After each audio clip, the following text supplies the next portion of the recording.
रहमल्लाहु मन क़रा सूरतल फातिहा।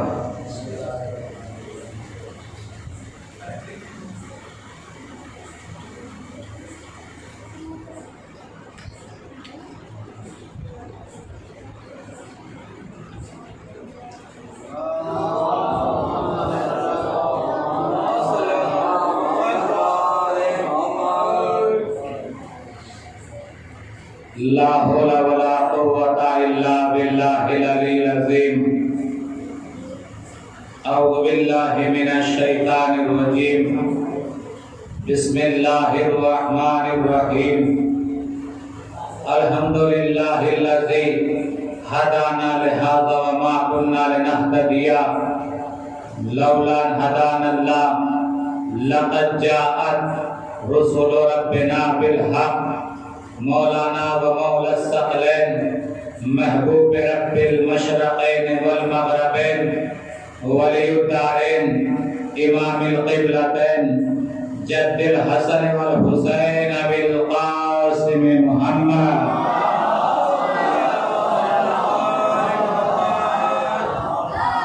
व अला बैति तय्यबीन अत्ताहिरीन अल मासूमीन अल मुंतखबीन अल मुंतजबीन वलानतुल्लाहि अला आदाइहिम अजमईन मिन यौमिना हाज़ा इला क़ियाम यौमिद्दीन। अम्मा बअदु फ़क़द क़ाला सुब्हानहु फ़ी किताबिल मुबीन वअस्दक़ुस साबिक़ीन व क़ौलुहुल हक़। बिस्मिल्लाहिर रहमानिर रहीम। इन्नल्लाहा अला कुल्लि शैइन क़दीर। सलवात पढ़े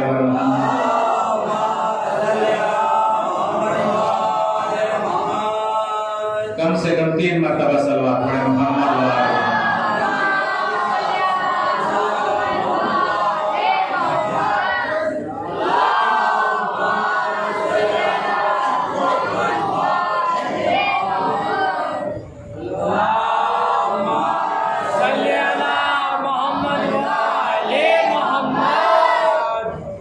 हज़रात गिरामी क़द्र और साहिबान बसीरत, साहिबान इल्म, मरहले गुफ्तगू अपने 6 अदवार को मुकम्मल करने के बाद 7वें मरहले में दाखिल हो चुका है। लिहाजा कि कुछ अय्याम रह गए हैं। गुजारिश करूँगा, इल्तिजा करूँगा हज़रात से कि आप थोड़ा सा बेदार हुए इंशाअल्लाह। आज कोशिश ये है कि आपके और हमारे दरमियान जो गुफ्तगू हो या होनी चाहिए और जिसका मैं इंतखाब करके लाया हूँ वो गुफ्तगू है हयात इमाम मोहम्मद तक़ी कुरान की नज़र से।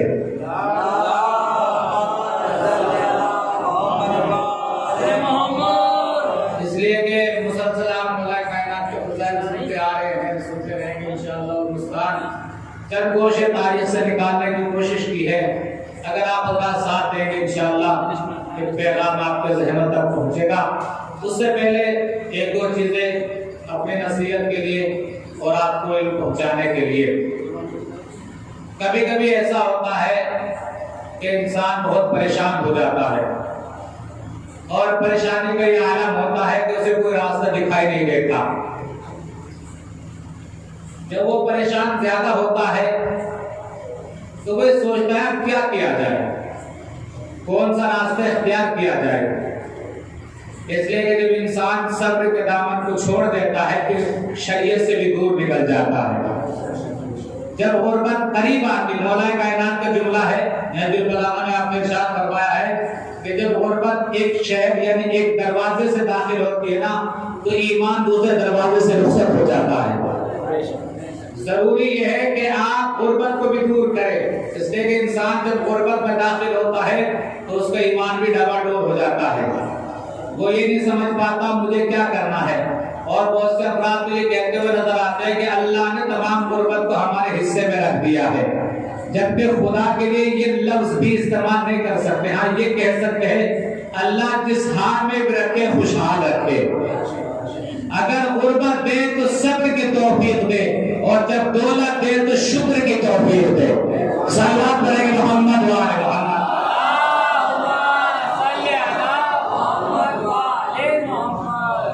बीमारी बहुत हुई है, कोरोना ने काफी लोगों को देना अपने दामन में लिया और लेने के बाद वहां पहुंचा दिया जहां जाने से इंसान बड़ा डरता है, घबराता है, खड़खड़ाता है। एक शख्स इमाम जाफर सादिक के पास आया,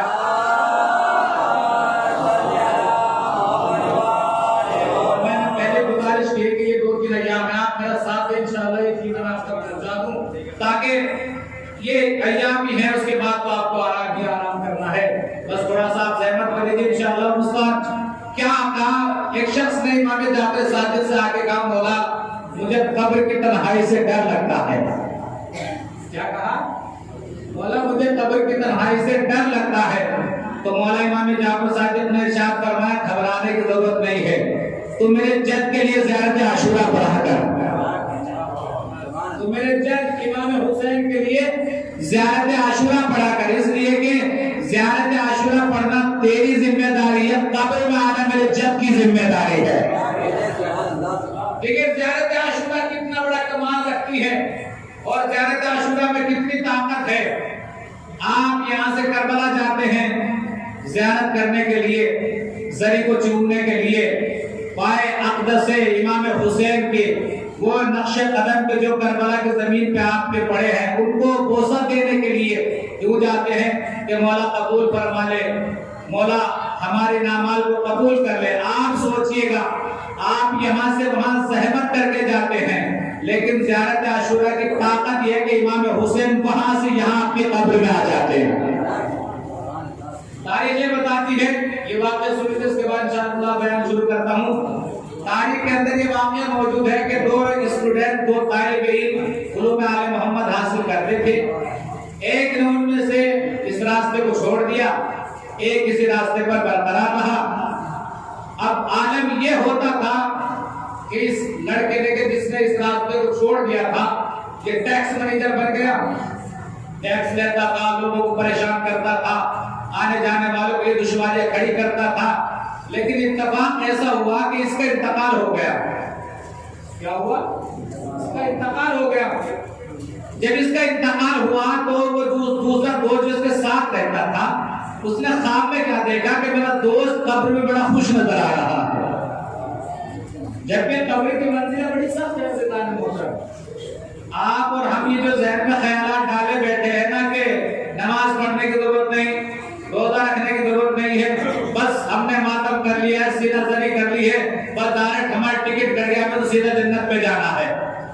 तो जन्नत में जाने से पहले भी तो रास्ते बनाए गए हैं। पहले कब्र है, उसके बाद हश्र है, उसके बाद नश्र है, पूरे सिरात है, उसके बाद हिसाब है, हिसाब के बाद तब जाके कहीं आपके आमाल नामे पे मोहर लगाई जाएगी कि अब आपको जन्नत में जाना है या फिर जहन्नुम में जाना है। आमाल की शर्तें पहले रखिए ना, पहले आमाल रखे गए हैं। अब इंसान क्या कर रहा है, हासिल कुछ करना नहीं चाहता, डायरेक्ट जन्नत पे जाना चाह रहा है। वहां कोई फ्लाइट नहीं बनाएगी आप उड़ के पहुंच जाएंगे, बल्कि वहां प्रवास वही करेगा जिसके आमाल मुकद्दस होंगे, प्रवास वही करेगा जिनके आमाल मजबूत होंगे, कोई मंजिल कमाल तक पहुंचेगा जिसके पास आमाल होंगे। ख्यालात वाले नहीं जाएंगे, आमाल करने वाले जाएंगे। तो देखा बड़ा खुश नजर आ रहा है। उसने कहा जनाब तुमने तो न जाने कैसे कैसे कारनामे अंजाम दी, जुल्म तुमने किया, परेशान तुमने किया, और कब्र में तुम्हें इतना सुकून मिल गया, इसकी वजह क्या है? तो ये तालिब इल्म के जिसने छोड़ दिया था इस रास्ते को, इसने कहा कि जनाब मैं बड़ा परेशान था, कब्र में मुझे सुकून नहीं था, कब्र में अजाब हो रहा था। फिर क्या हुआ? कल शब में एक खातून को लाके दफन किया गया, और जब उसे दफन किया गया उस खातून का मर्तबा ये था, उस खातून का कमाल ये था कि वो रोजाना इमाम हुसैन के लिए ज़ियारत आशूरा पढ़ती थी। सुभान अल्लाह। वो इमाम हुसैन के लिए ज़ियारत आशूरा पढ़ती थी, और एक बार नहीं न जाने कितनी बार ज़ियारत आशूरा पढ़ती थी। कल शब जैसे इस औरत को दफन किया गया, दफन करने के बाद हिसाब के फरिश्ते आने चाहते थे, हिसाब के फरिश्तों को इमाम हुसैन ने रोका, और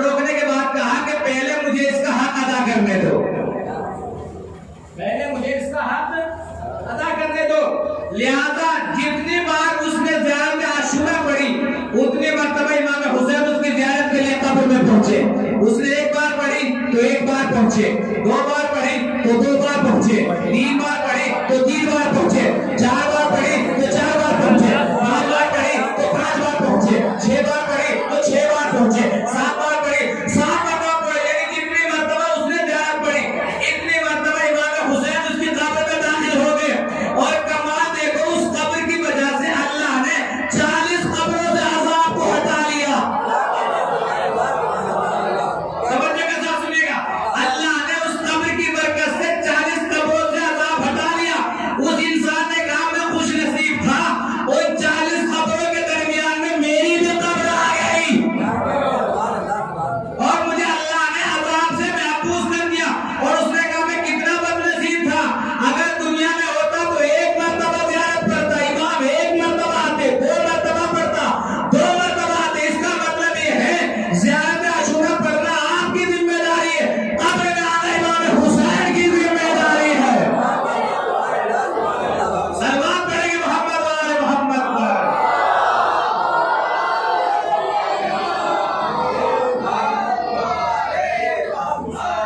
एक और सलवात पढ़ेंगे मोहम्मद वाले मोहम्मद।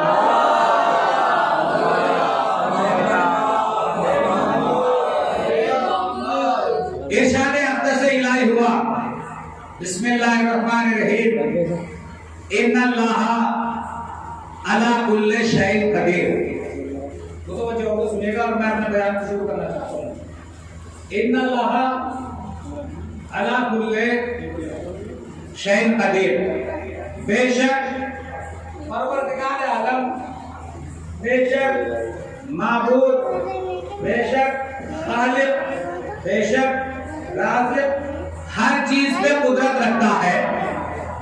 परवरदिगार आलम हर चीज पे कुदरत रखता है। अब जरा लफ्जों को फैलाता हूँ, यानी वो खुदा वो है जो जमीन पे कुदरत रखता है, वो खुदा वो है जो आसमान पे कुदरत रखता है, वो खुदा वो है जो हवाओं पे कुदरत रखता है, वो खुदा वो है जो खलाओं पे कुदरत रखता है, वो खुदा वो है जो परिंदों पे कुदरत रखता है, वो खुदा वो है जो दरिंदों पे कुदरत रखता है, वो खुदा वो है जो चरिंदों पे कुदरत रखता है, वो खुदा है जो हयात पे कुदरत रखता है, वही खुदा है जो मौत पे कुदरत रखता है, वही खुदा है जो तमाम चीजों पे कुदरत रखता है।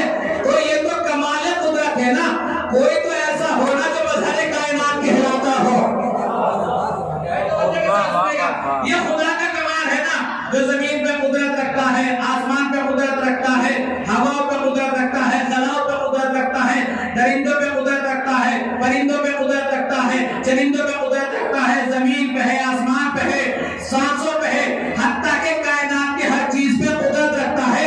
तो कोई तो ऐसा मज़हर कायनात होना जो जमीन पे भी कुदरत रखे, आसमान पे भी कुदरत रखे, हवा पे भी कुदरत रखे, खलाओं पे भी कुदरत रखे, जमीन पे भी कुदरत होनी चाहिए, दरिंदों पे भी कुदरत रखे, परिंदों पे भी कुदरत रखे, चरिंदों पे भी कुदरत रखे। उसका कमाल यह है निज़ारे मोहतरम, अगर वो तकबीर के लिए हाथ उठा लेता है तो मौत आ जाती है, धोखा मार देता है तो हयात मिल जाती है। सलवात पढ़ें मोहम्मद वाले मोहम्मद पर।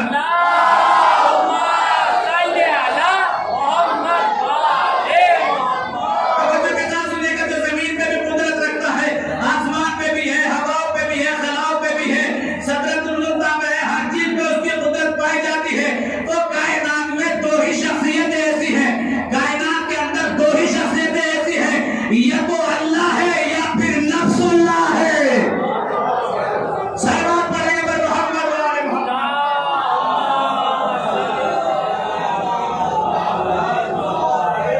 अगर आप गौर करें और तारीख का मुतालिया करें तो आपको मालूम होगा कि इमामों में 2 नाम ज्यादा पाए जाते हैं, या तो मोहम्मद के नाम ज्यादा पाए जाते हैं या फिर अली के नाम ज्यादा पाए जाते हैं। तवज्जो के साथ सुनिएगा गुज़ार मोहतरम, या तो मोहम्मद के नाम ज्यादा पाए जाते हैं या फिर अली के नाम ज्यादा पाए जाते हैं। सबसे पहले देखिए मोहम्मद मुस्तफा, इमाम मोहम्मद बाकर, इमाम मोहम्मद तकी। उसके बाद आगे कोई मोहम्मद का नाम है, अली लाहिया, मौला अली का नाम है, अली ज़ैनुल आबिदीन है, अली रजा है और अली नकी है।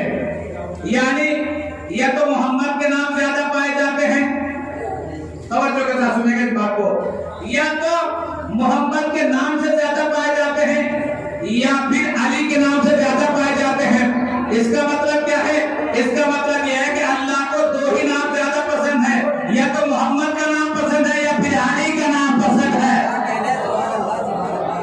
या तो मोहम्मद का नाम पसंद है या फिर अली के नाम पसंद है। और आप देखें और करें, फिक्र करें, सबसे पहले कौन? मोहम्मद मुस्तफा है, दूसरे नंबर पर मोहम्मद बाकर है और तीसरे नंबर पर मोहम्मद तकी है। अब जरा लफ्जों पर गौर कीजिएगा। जो दीन को आसमानों से जमीन की जानिब लेकर आए उसको मोहम्मद मुस्तफा कहा जाता है। मैं तारीख के लहजे से पढ़ना चाहता हूँ और तारीख के गोशे से कुछ सुनाना चाहता हूँ आपको, अगर मेरे साथ चलते रहे आप। यानी जो आसमानों को जमीन की जानिब लेकर आए उसको मोहम्मद मुस्तफा कहा जाता है। जो इल्म को जमीन से निकालकर लोगों तक पहुंचाए उसको मोहम्मद बाकर कहा जाता है। जो जालिम के चेहरे से नकाब उलट जाए उसको मोहम्मद तकी कहा जाता है। आप सुनना चाहे तो फिर सुने नाज़िर मोहतरम, उसको मोहम्मद तकी कहा जाता है।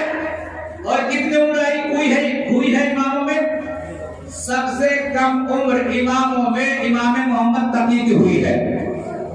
किस इमाम की हुई है? नबी इमाम इमाम मोहम्मद तकी की हुई है। कितनी उम्र हुई है? सिर्फ 25 साल या आखिर 26 साल। 25 साल क्या होते हैं? 26 साल ज्यादा तो नहीं होते, कोई ज्यादा नहीं होते। या तो 25 साल हुई या फिर 26 साल हुई है। वक्त विलादत क्या है?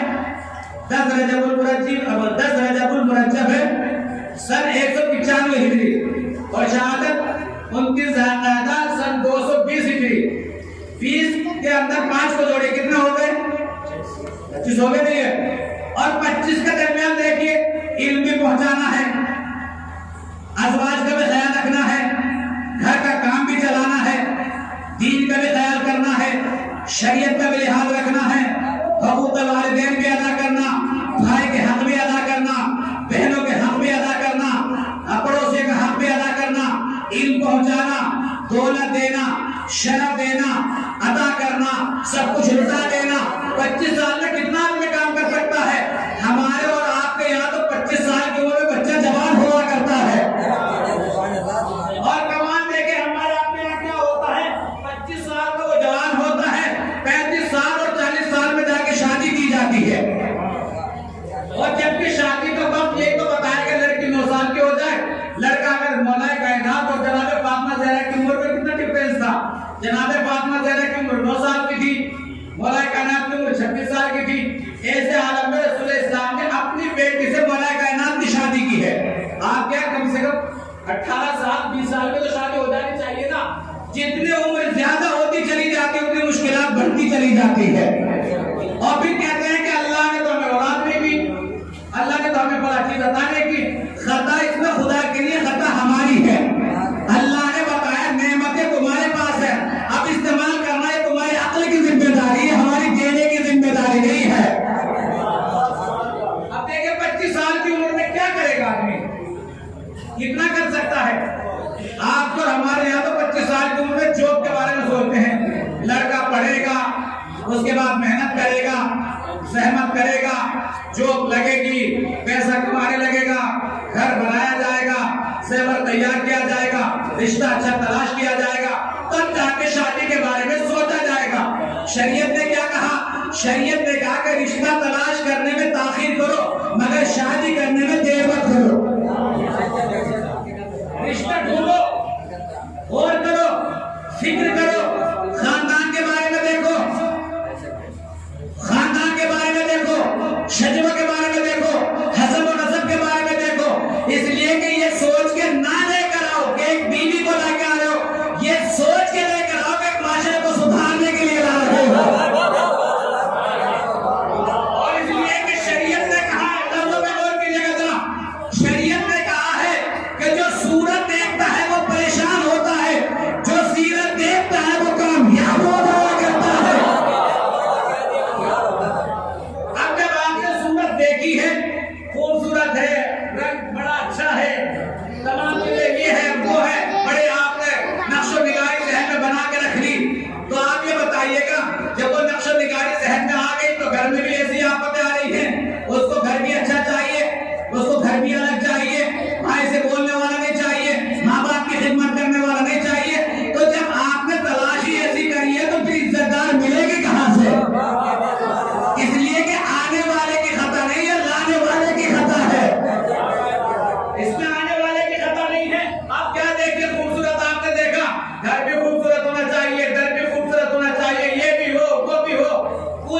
की चीजें होनी चाहिए।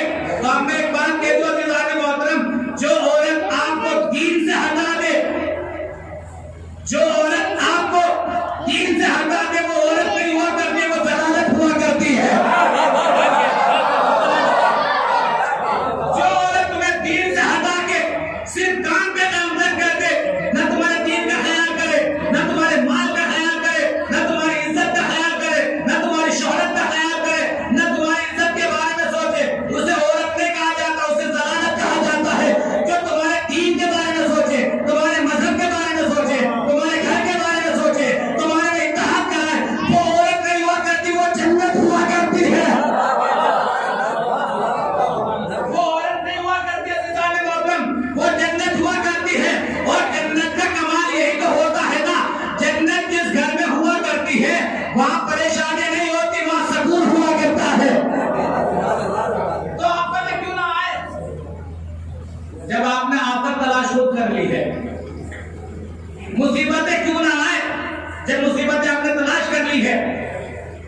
देखिए ये शर्त शरीयत ने रखी है, निकाह के अंदर इजाजत औरत को होती है और तलाक में इजाजत मर्द को होती है।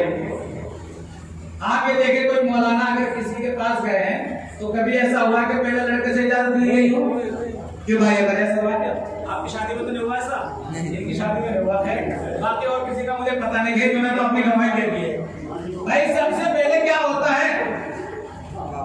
अच्छा एक चीज और मैं आपके सामने बयान कर दूं, मतलब के साथ बुरा ना मानिएगा, मेरे सर के आप जाए शादी में बराबर में खड़े होकर खाना खाए, एक ही प्लेट में सब खा रहे हैं, मर्द औरत मियां बीवी सब एक जगह लगे हुए हैं। अब जो मौलाना आ जाएंगे, अरे भाई पर्दा कर लो, मौलाना आ रहे हैं।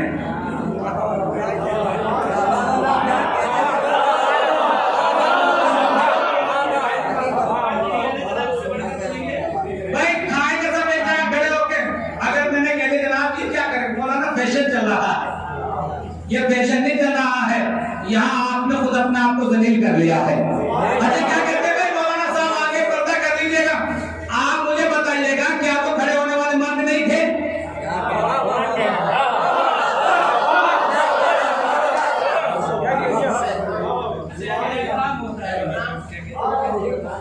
शर्त मर्द रखे गए, आराम नहीं रखा गया, समझ रहे हैं आप? शर्त वहां बाद में उससे सवाल कीजिएगा, जवाब दूंगा, यहाँ नहीं बोलेगा बिल्कुल। शर्त वहां मर्द रखे गए हैं, एहतराम नहीं रखा गया। अगर यही एहतराम रखा जाता तो फिर पर्दे का हुक्म ना दिया जाता। अच्छा पर्दा क्यों करा गया ये भी समझ लीजिएगा। इमाम खुमैनी का जुमला है कि जो औरत पर्दा करती है और उसी पर्दे की वजह से जो उसे पसीना आता है, तो वो कहते हैं पसीना नहीं होता, अल्लाह की तरफ से नूर हुआ करता है, और ये नूर नहीं होता, उसका जिहाद हुआ करता है। और जो औरत जिहाद करती है वो इज्जतदार हुआ करती है, जो इज्जतदार होती है वो गैरतदार हुआ करती है, जो गैरतदार होती है वो लोगों का ख्याल किया करती है, और जो ख्याल करती है वो करीब फातिमा ज़हरा हुआ करती है।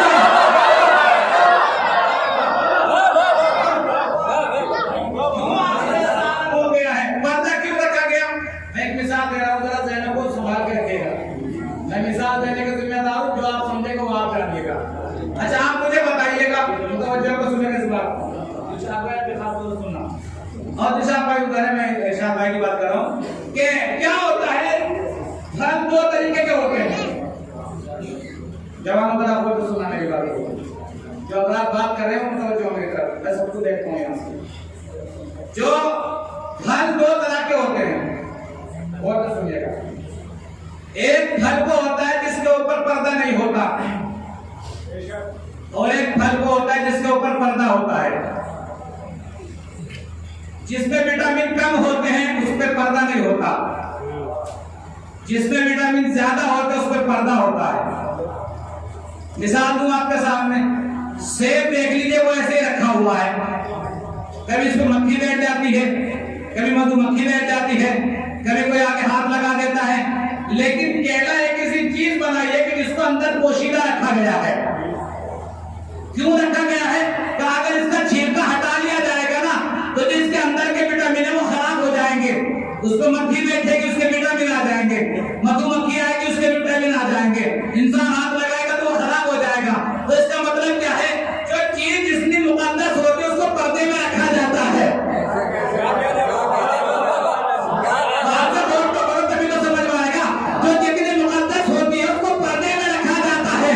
भाई कुरान मुकद्दस था, उसको जिंदान के अंदर रखा गया।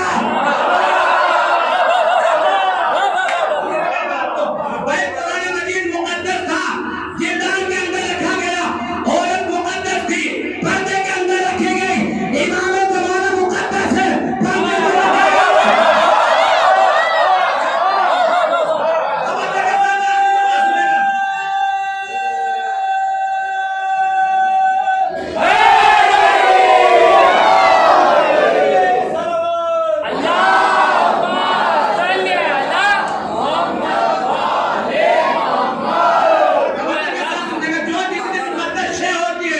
उसको अपना पर्दे के अंदर रखा जाता है।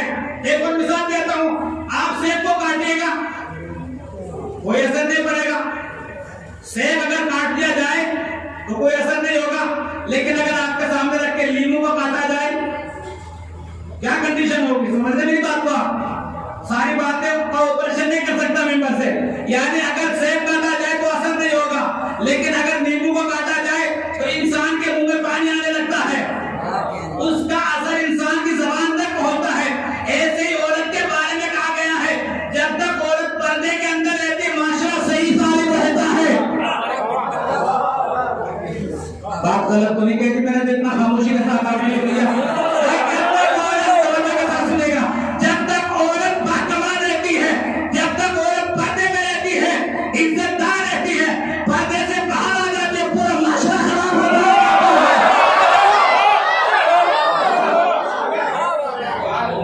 इसलिए कि अगर अब लोग सुने मोहतरम, अगर जान को बचाना चाहते हो तो फसलों का बचाना जरूरी है, और अगर औरत को बचाना चाहते हो तो नस्लों का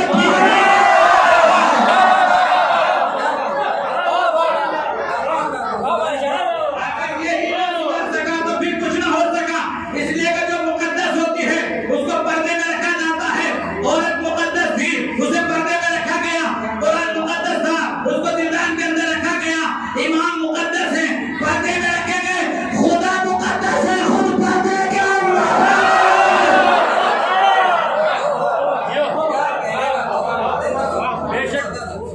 अब बात जानना चाहती थी, रिमोट चली गई और गई है, और इसलिए कहा गया है कि डोर को लंबी हो खींचना आती है हमसे इंशाल्लाह, बेफिक्र रहे यार। लेकिन इंशाल्लाह ये मौजूद सुना देंगे, आप मेरा साथ देते रहिएगा। क्यों आखिर ऐसा हो गया, क्यों आखिर ऐसा हो गया? आपने सोचा, मैं किसी को बुरा नहीं कहता, लेकिन जो हकीकत है वो बनाना है। खराबियां क्यों लाजिम आई, क्यों खराबियां होगी? इसलिए कि ईमान का जुमला है, अगर तुम्हें यह अंदाजा लगाना है कि मर्द कितना गैरतदार है, मर्द कितना गैरतदार है, जो आंखें बंद है वो खुल जाएगी इंशाअल्लाह।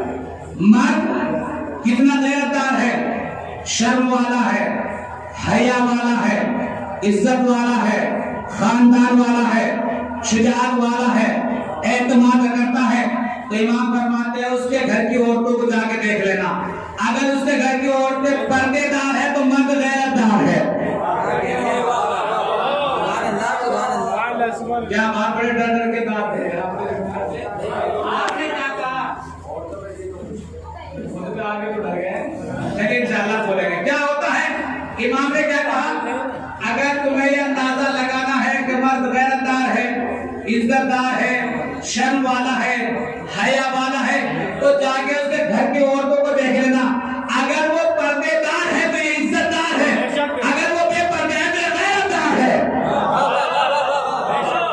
इसके यहाँ कोई इज्जत नहीं है, इसके यहाँ कोई शर्म नहीं है। इसलिए कि अगर पर्दा है तो सब कुछ है, और अगर पर्दा नहीं है तो फिर नुकसान ज्यादा है। और ये एक चीज लिखी हुई है, किताब है दुआ और अहले बैत, दुआ और अहले बैत। उसके अंदर ये लिखा हुआ है कि एक इंसान से अल्लाह ने अपने नबी के जरिए ये पैगाम पहुंचाया कि तुम्हारी 3 दुआ कबूल हो जाएंगी। कितनी दुआ? तुम्हारी 3 दुआ कबूल हो जाएंगी। तुम कोई सी भी दुआ कर सकते हो, खुदा उसे कबूल फरमाएगा। खुदा उसे कबूल फरमाएगा। लिहाजा अब बेचारा बड़ा शरीफ था, उसने कहा चल के पहले अपनी जोजा से मशवरा करता हूँ, मुझे क्या मांगना चाहिए।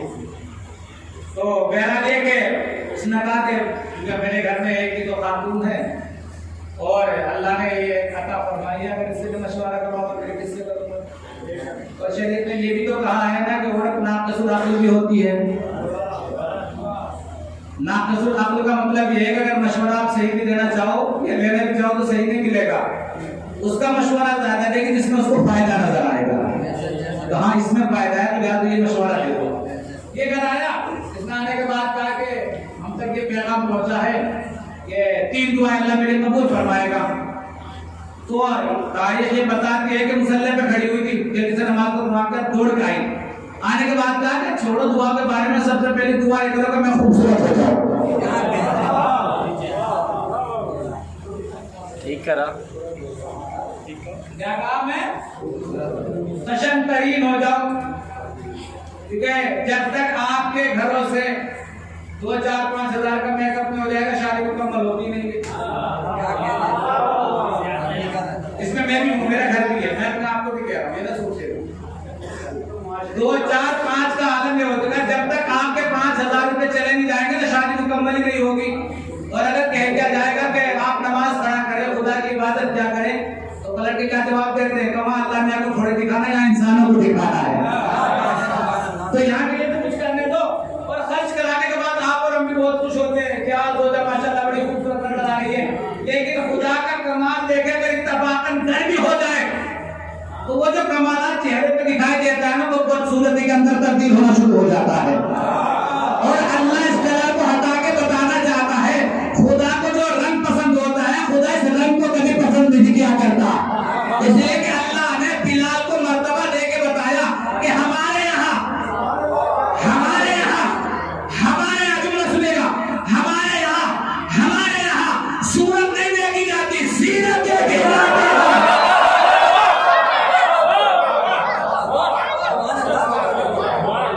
और ये कमाल भी बिलाल को मिला, ये मकान भी बिलाल को मिला। वरना खित्ते अरब के अंदर तो बहुत थे जिनकी आवाजें बड़ी अच्छी थी, फनकार थे, बेशक अल्लाह ने कहा अगर बिलाल अजान नहीं देगा तो सुबह मुदा नहीं होगी। अरे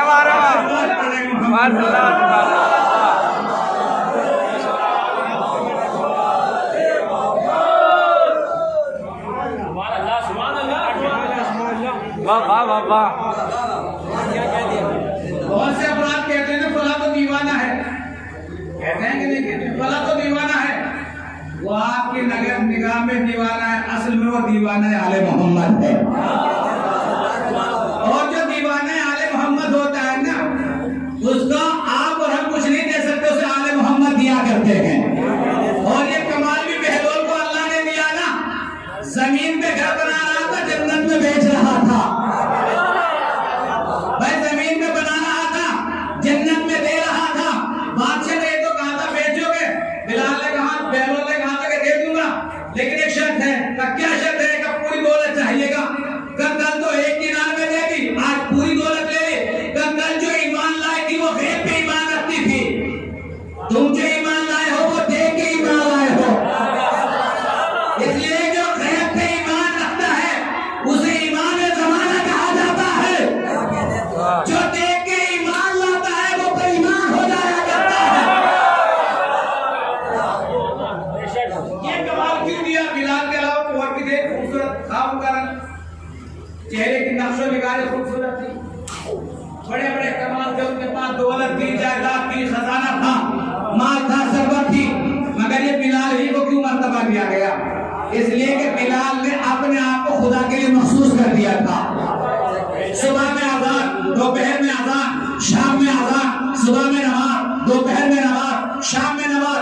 जब किसी ने कहा कि बिलाल क्या करने जा रहे हो, क्या तुम्हें नहीं पता है कि पहले रसूल के कदमों को चूमूंगा, जाके अल्लाह की ज़ियारत के लिए पहुंचूंगा। इसलिए कि ये रसूल ने मुझे दर्जा अता फरमाया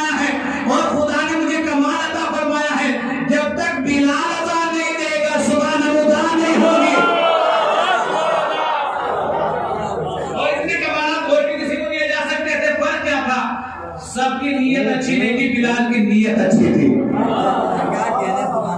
लिहाजा कभी ये ना सोचे आदमी कि मैं अकेला हूँ, खुदा जिसके साथ होता है वो कभी अकेला नहीं होता है। अच्छा पहली दुआ क्या की? रोजा ने सुना कि पैगाम आया है कि 3 दुआ कबूल हो। पहली दुआ तो ये करो कि मैं खूबसूरत हो जाऊं, मैं खूबसूरत हो जाऊं। उसने कहा कुछ और मांग ले भगवान। होता है कि नहीं होता है? पता चला रोजा डांट रहे तो भगवान कह रहे हैं, जलालतों में जलालत क्या भगवान कह रहे हैं। भगवान उसको नहीं कहा जाता है, भगवान उसे कहा जाता है जो वक्त गुर्बत में तुम्हारा साथ दे, जो हालत मजबूरी में तुम्हें अपने सर का ताज बना दे। जब लॉकडाउन लग जाए ना तो आपको परेशान ना कहे, बल्कि क्या कि जिस तरीके से आप कदम उठाएंगे मैं आपके साथ चलने को तैयार हूँ।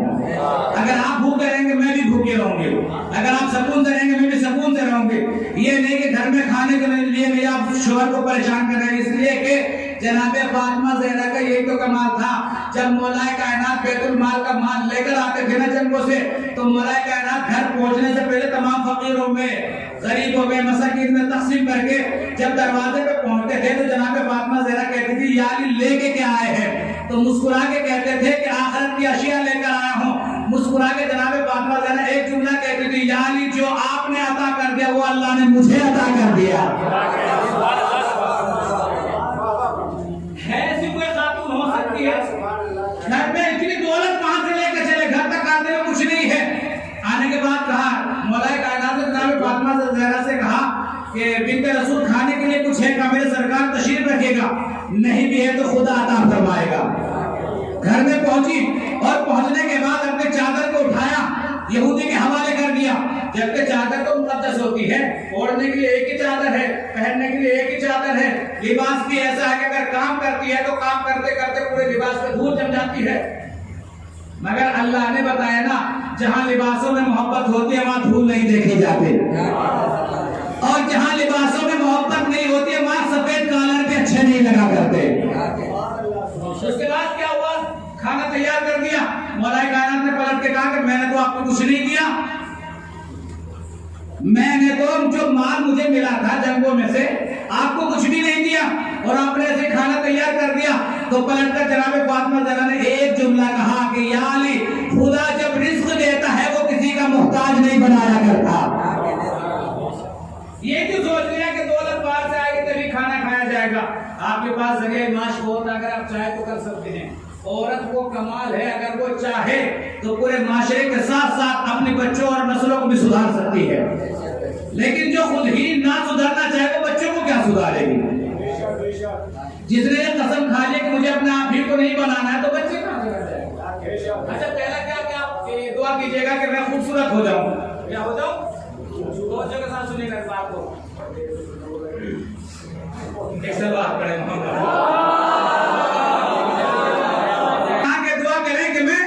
खूबसूरत हो जाऊं। ओ बेचारा बड़ा गरीब था, गरीब तैयार था, बड़ा इकराम करता था, रोजा का ख्याल करता था। एक तरीके से माना जाए कि हर बात में रोजा को आगे रखता था। इसने दुआ की, परवरदिगार रहम व करम फरमा, मोहतरमा जो चाहते उसको अता फरमा। खुदा ने क्योंकि वादा किया था, लिहाजा अल्लाह ने उसको खूबसूरत बना दिया। अब खूबसूरत बनाने का तोहफा ये मिला कि उस दौर के बादशाह को पता चल गया। ये किताब के अंदर लिखा हुआ है और मैंने हवाला दिया किताब का, अहले बैत खोल लूंगा, क्या पढ़ सकते हैं उसमें। क्या कहा? अब जब वो खूबसूरत हो गई तो दौर के बादशाह को पता चल गया। तो फला इलाके में फला घर के अंदर एक मिस्कीन और गरीब के घर के अंदर अल्लाह ने खूबसूरत हीरा जमा कर रखा। उसने अपना गुलाम को बोल दिया कि जाओ उठा के ले आओ। एक तो बड़ी मुश्किल से अल्लाह ने अता फरमाया, जो भी चली गई तो उठा के ले गया। अब क्योंकि इसके ज़हन में था कि अभी 2 दुआ और हैं। इसने दुआ की, परवरदिगार तूने मेरी एक दुआ तो पूरी कर दी, दूसरी दुआ करता हूँ परवरदिगार आलम उसे जानवर बना दे। वहां लफ्ज कुछ और लिखा हुआ है, मैं बयान नहीं कर रहा हूं, मिंबर की शान के खिलाफ है, बस आके समझ लीजिएगा कि क्या किए हो। यानी जानवरों में एक मर्द होता है, एक लेडीज होती है। आप समझ लीजिए क्या बनाया होगा। परवरदिगार उसे जानवर बना दे। अब बादशाह जब करीब जाना चाहता था, अब जब बिस्तर पे पहुंचा तो क्या देखा कि जानवर पड़ा हुआ है। उसने गुलामों को बुलाया कि हाँ सब आए। कब मैंने तुम्हें किसी लेडीज को लाने के लिए कहा था, किसी जानवर के लिए कहा था? अल्लाह का सरकार जब वहां से लाए तो इंसान था, यहाँ के तो हैवान बन गया। वहां इंसान था, यहाँ के हैवान बन गया। उसकी दो दुआ पूरी हो गई। इत्तफाकन ऐसे हो गया, उसको मार मार के जानवर को बाहर निकाल देगा कि चलो निकल यहाँ से। उसको दरबार से भी निकाल देगा। हत्या के आलम में हो गए थे, उसको पूरे इलाके से बाहर निकाल दिया गया। कल तक तो ये आलम था कि खूबसूरत होने बड़ा फख्र कर रही थी, शीशे के सामने खड़े होने के बाद हटाई नहीं करती थी। अब आलम ये हो गया कि कोई देखने को तैयार नहीं है, पूछने को तैयार नहीं है। माशरा धुतकार रहा है, कोई ढेले मार रहा है, कोई पत्थर मार रहा है, कोई लाठी से मार रहा है, जिसको जो मिला उससे मार रहा है। इसकी वजह क्या थी? यानी मारने वाले बता रहे थे बेगैरत शर्म कर लेती तो शायद माशरा समझ जाता। लेकिन इत्तेफाक ये हो गया, शौहर के लिए उधर हुआ जा रहा था। अब बहरहाल जो जानवर होता है उसे पता होता है कि मेरा मालिक जा रहा है। अब उसने तलाश करने के बाद देखा कि अच्छा यही है, खुशबू आ गई, जो भी हुआ। अब उसके पीछे चलना शुरू कर दे। जहाँ जाता है साथ साथ जाते हैं, वो जहाँ भी जाना चाहता है साथ साथ है। अब बहरहाल क्योंकि शौहर था, दर्द और गम को जानता था, एहसास करता था, उसने कहा कुछ हो या ना हो, शायद वही जानवर तो नहीं जिसके लिए बद्दुआ की गई है। वजू करने के बाद दौड़ा, घर पहुंचा और पहुंचने के बाद कहा परवरदिगार जिस हालत में पहले थी उसी हालत में दोबारा इसको पहुंचा दे। हैवान से उसे इंसान बना दिया गया। अब जो इंसान बनी तो आने के बाद अपने सर को कदमों पर रख के रोना शुरू कर दिया और रोने के बाद कहा कि कल तक मैंने नहीं समझा था, इसलिए आपसे दूर हो गई थी। आज आपको समझ लिया है, कभी दूर होने का इरादा भी नहीं किया जाएगा। उसने कहा कि ऐसा क्यों किया, दुआ के लिए क्यों कहा गया? कल तक शैतान हावी था, आज खुदा को पहचान लिया है, लिहाजा बुराई को छोड़ दिया है, अच्छाई को अपना लिया है। तो समझ लिया मोहतरम, अगर आप यही जन्नत बनाना चाहते हैं, यही जन्नत देखना चाहते हैं, तो घर के माहौल को अच्छा बना लो, यही जन्नत बन जाएगी। फिर जन्नत तलाश करने की जरूरत नहीं है। और अगर जहन्नुम देखना चाहते हो, जिसका माहौल खराब हो जाता है वही घर जहन्नुम बन जाया करता है। सलवात पढ़े पर मोहम्मद व आले मोहम्मद।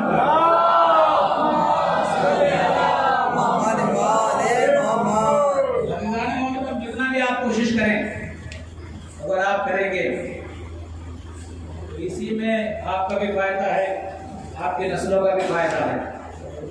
लेकिन अगर आप भी गौर नहीं करेंगे, मेरा काम आपको बताने का था और पैगाम पहुंचाने का था, ये आपकी जिम्मेदारी है कि आपको आगे क्या करना है।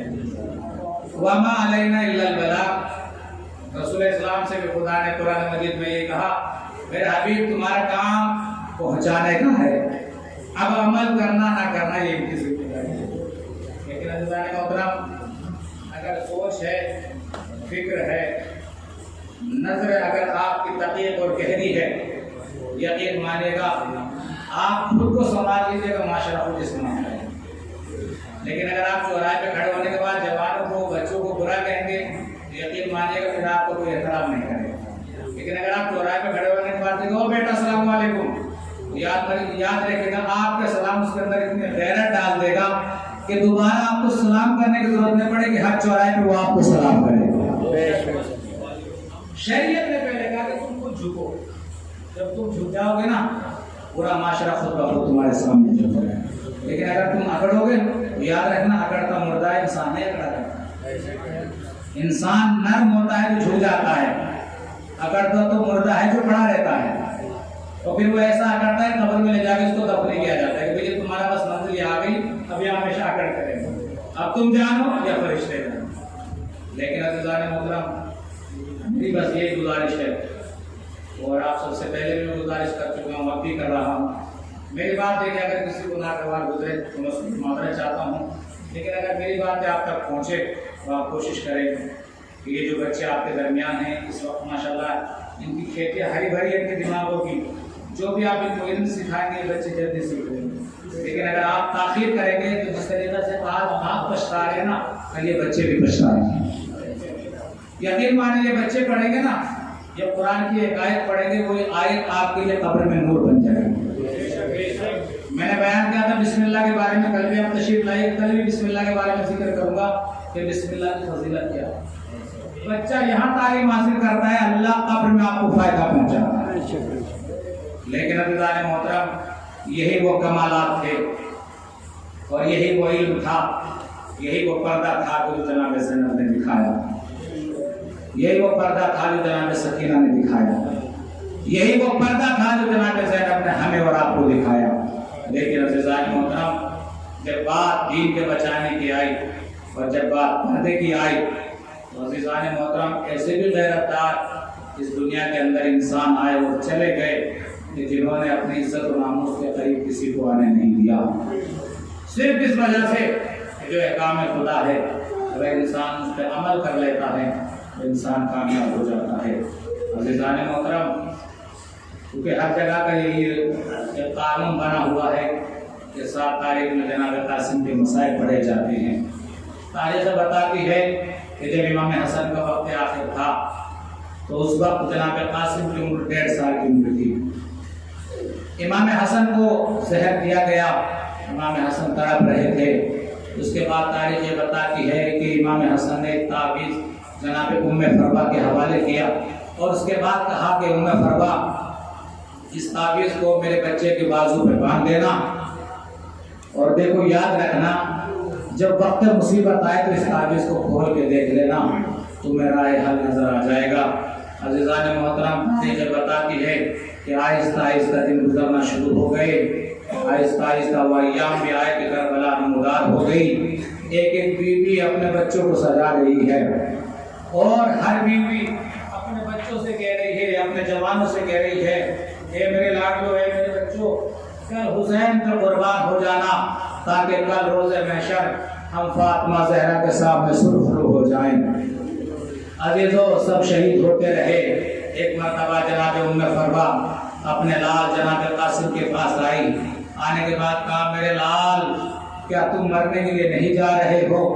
सुनोगे अज़ीज़ान मोहतरम, 13 साल या 13.5 साल का सिन था जनाब कासिम का।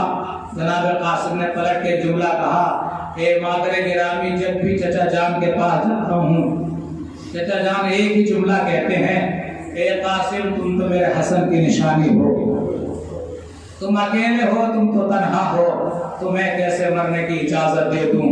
अल्लाह अकबर। अज़ीज़ान मोहतरम, इसी कश्मकश के आलम में माँ आंसुओं को बहा रही थी, बेटा सर को झुकाए हुए रो रहा था, सोच रहा था अपने मौला से, अपने चचा जान से कैसे इजाजत ले। इसी कश्मकश के आलम में आहिस्ता आहिस्ता धीरे धीरे जनाब कासिम का हाथ उस ताबीज़ पे पहुंचा जिस ताबीज़ को इमाम हसन ने जनाब कासिम के बाजू पे बांधा था। अब जो ताबीज़ पे पहुंचा और फौरन बाबा को वो जमाना याद आ गया कि जब बाबा ने कहा था कि बेटा कासिम, जब आपका मुसीबत हो तो इस ताबीज़ को खोल के देख लेना। अज़ीज़ान मोहतरम, जनाब कासिम ने ताबीज़ को खोला, खोलने के बाद मादर गिरामी के हवाले किया और हवाले करने के बाद कहा, ए मादर गिरामी, आपकी तमन्नाएं पूरी हो जाएंगी, आपकी हसरतें पूरी हो जाएंगी। तारीख बताती है जनाब कासिम खुशी के आलम में एक मरतबा उठे। उठने के बाद इमाम हसन के खैमे में तशरीफ लाए और लाने के बाद इमाम हसन के हवाले इमाम हुसैन का खत पेश किया। इमाम हुसैन बैठे हुए थे, भाई का ताबीज़ देखा तो खड़े हो गए। गोया ऐसा लग रहा था कि जैसे इमाम हसन का इस्तकबाल कर रहे हो। अज़ीज़ान मोहतरम, ताबीज़ को हाथ में लेते हैं, इमाम हसन को याद करके रोना शुरू कर दिया। ए भैया हसन, तुम्हारा जमाना कैसा जमाना था, तुम्हें जहर दिया गया, तुम्हारा दिल टुकड़े टुकड़े हो गया। ए भैया हसन, तुम्हारा जनाजा उठा, रोज़े रसूल पे ले जाया गया।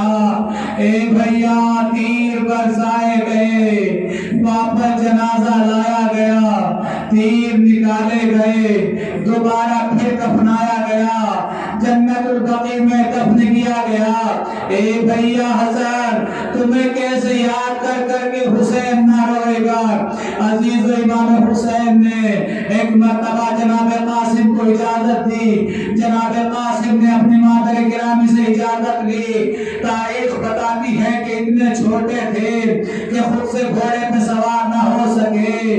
तारीख ये भी बताती है एक शाना जनाब अब्बास ने पकड़ा, दूसरा इमाम हुसैन ने, उसके बाद जनाब कासिम को घोड़े पे सवार कराया गया। तारीख बताती है कि जनाब कासिम इमाम से रुखसत होने के बाद मैदान कारबार में तशरीफ लाते हैं। अब जो तशरीफ लाया मोहतरम, जालिमीन ने बढ़ बढ़ के हमला करना शुरू कर दिया।